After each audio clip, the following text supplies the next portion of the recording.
বদিউল আলম মজুমদার ভাই ফোন দিছিলেন, তো কইলেন যে নির্বাচন কমিশন নির্বাচন ব্যবস্থা সংস্কার নিয়ে আপনার কোনো সাজেশন আছে কিনা।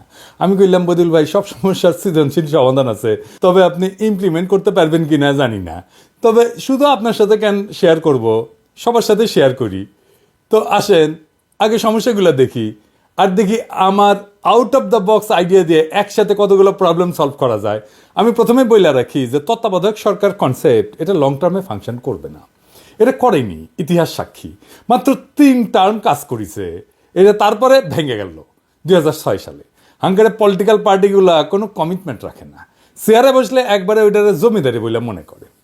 তো কোন কোন সমস্যার সমাধান আমার এই out of the box idea দিয়া সম্ভব, আসেন সেটা দেখি। 1 নম্বরে হইতেছে রাজনৈতিক দলগুলো দ্রুত নির্বাচন চায়, এই সমস্যার সমাধান দেওয়া সম্ভব। 2 নাম্বার, রাজনৈতিক দলগুলো বলে প্রফেসর ইউনূসের সরকারের ম্যান্ডেট নাই, এটারও সমাধান দেওয়া সম্ভব।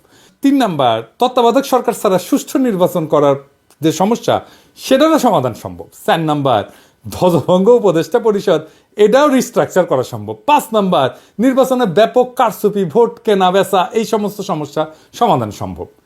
এইগুলো একসাথে সমাধান হয়ে যাবে। আইডিয়াটা শুনে আউলাই যায় না, আগেই বাতিল বা খারিজ করে দিয়েন না, এই সিস্টেমে ফজিলত আছে অনেক।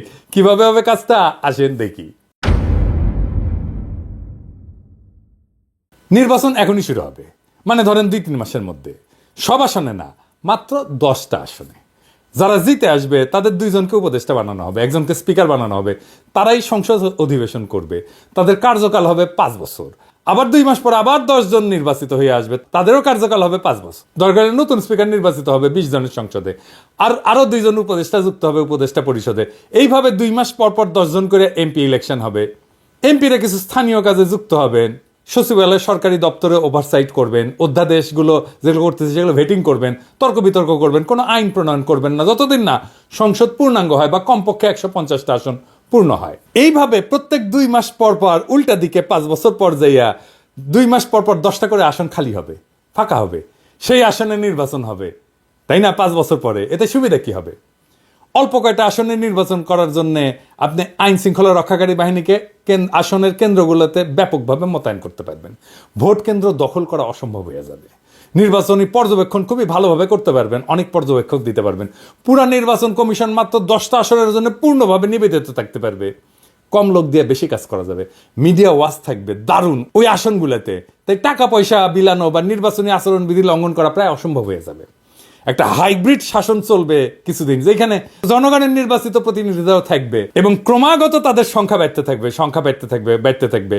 তারা অধ্যাদেশ ভেটিং করে দিলে উপদেষ্টা পরিষদের একছত্র কর্তৃত্ব খর্ব হবে এবং একটা আলাপ আলোচনা তর্ক বিতর্ক হবে, ব্যালেন্স অফ পাওয়ার আসবে। অন্তর্বর্তীকালীন সরকার ধীরে ধীরে নির্বাচিত প্রতিনিধি দিয়ে প্রতিস্থাপিত হবে। হঠাৎ করে পরবর্তী সরকারকে দায়িত্ব নিতে হবে না, তাদের একটা প্রস্তুতি থাকবে। দ্রুত নির্বাচন দিতে হবে, এটা শুনতে হবে না প্রফেসর ইউনূসকে, নির্বাচনের মধ্যেই শুরু হয়ে যাবে। এই সরকারের ম্যান্ডেট নাই, এই অভিযোগে শুনতে হবে না।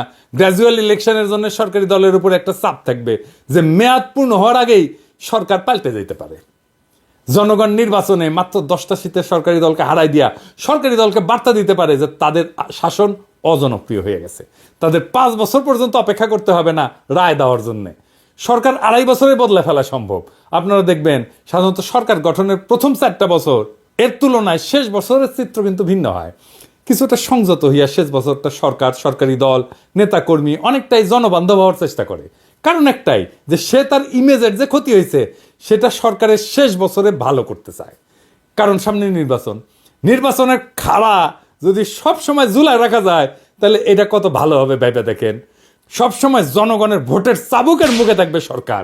ভবিষ্যতে যখন এই নির্বাচন পদ্ধতি নিয়মিত অনুসরণ করা হবে তখন কিছুদিন পর পরে সরকারের গৃহীত কর্মসূচি জনমত যাচাইয়ের সুযোগ থাকতেছে। প্রতিনিয়ত সরকারকে জনগণের কাছে যাইতে হচ্ছে বলে সরকার জনকল্যাণমুখী হওয়ার ক্ষেত্রে সচেষ্ট থাকবে। এইবার 300 আসনে নির্বাচন সম্পন্ন হয়ে গেলে, সকল আসন পূর্ণ হলে সংসদ প্রধানমন্ত্রী নির্বাচিত করবে আর প্রফেসর ইউনূসকে প্রেসিডেন্ট নির্বাচিত করবে। পাওয়ার ট্রানজিশনটা গ্র্যাজুয়াল হবে, অ্যাব্রাপ্টলি বিদায় নিতে, হঠাৎ করে বিদায় নিতে হবে না। সব অন্তর্বর্তীকালীন সরকারের এক্সিট প্ল্যান নিয়ে দুর্ভাবনা থাকে, কিভাবে তারা শাসনটা শেষ করবে সেই দুর্ভাবনা এখন আর থাকলো না। এক্সিট এর মধ্যে দিয়ে পরিকল্পিত হয়ে থাকলো। একসাথে কতগুলো সমস্যার সমাধান হলো দেখেন। এখন এই 10টা আসন কিভাবে নির্বাচন করা হবে সেটা দৈব চয়নের মাধ্যমে হইতে পারে। এই ধরনের নির্বাচনী ব্যবস্থা কি কোথাও আছে? হ্যাঁ, না, নাই। আপনি সারাক্ষণ শুনবেন out of the box idea, out of the box idea, বের করো বের করো, কিন্তু যখন সত্যি সত্যি out of the box idea নিয়ে আসবেন, সৃজনশীল সমাধান নিয়ে আসবেন, দেখবেন গা মুচড়ামুচড়ি করিচ্ছে সবাই। সরকারকে ঘন ঘন জনগণের মুখোমুখি দাঁড় করাইতে পারলে অনেক সমস্যার সমাধান হয়ে যায়। আর নির্বাচনই কেবল সরকারকে জনগণের মুখোমুখি দাঁড় করাইতে পারে। আমাদের দেশে আমেরিকার প্রতিনিধি সভার মতো প্রতি বছর পুরা সংসদ নির্বাচন করা সম্ভব না, এবং তো বাস্তবসম্মতও না। তবে প্রত্যেক বছরই সরকার এবং রাজনৈতিক দলকে জনগণের কাছে নিয়ে যাওয়ার পথ খুঁজে বের করতে হবে। এইটা একটা পথ হইতে পারে। ভোটারের মুখোমুখি করতে হবে সরকারকে, এবং তার সম্ভব হইলে সঠিক পথে এগাচ্ছে কিনা বার্তা পেয়ে যাবে সরকার। 5 বছর পর পর একটা জাতীয় সংসদ নির্বাচন তত্ত্বাবধায়ক পদ্ধতির মধ্যে দিয়েই হোক বা অন্য পদ্ধতির মধ্যে দিয়ে হোক, এই যে কোনো সুফল বয়ে আনতেছে না সেটা তো প্রমাণিত। খুঁজতে হবে নতুন বিকল্প নির্বাচন পদ্ধতি, নতুন সরকার পদ্ধতি, যা প্রতিনিয়ত সরকারকে জনগণের মুখোমুখি দাঁড় করাবে। আপনাদের কি মনে হয় এই মডেল অনেক সমস্যার সমাধান করে দেবে না? আর আমার ক্ষুদ্র ভ্রাতার ভগিনীর কবে দাদার মাথায় কত প্যাঁচ রে বাবা, অটিকি আমার মাথার যদি একটা পেরেক ঢুকে দেয় না কেউ, ওটা বের করলে সেটা স্কুপ হয়ে বেরোবি। সেই জন্যেই আমার প্ল্যানিং নেয় না কেউ। ভাবে কি না এর মধ্যে করে রাখিছে এই প্ল্যানিংয়ে, শেষে ম্যাঙ্গো আর স্যাক 2 জয় বাংলা হয়ে যায় কিনা। তাই আমার কাজ প্ল্যান দেওয়া, দিলাম, ভাইবা দেখেন, ক্ষতি তো নাই। জুলাই আগস্ট বিপ্লব নতুন নতুন সম্ভাবনার দুয়ার খুলিছে। সেই দুয়ার দিয়ে আলো আসবে, সেই আলোতে শত ফুল ফুটবে, শত মত বিকশিত হবে। এইভাবেই দেশ আগায় যাবে। নতুন দেশের পথে আমরা অল্প অল্প করে আগাইতে থাকবো, এবং সেটাই হবে বিপ্লব। ইনকিলাব জিন্দাবাদ।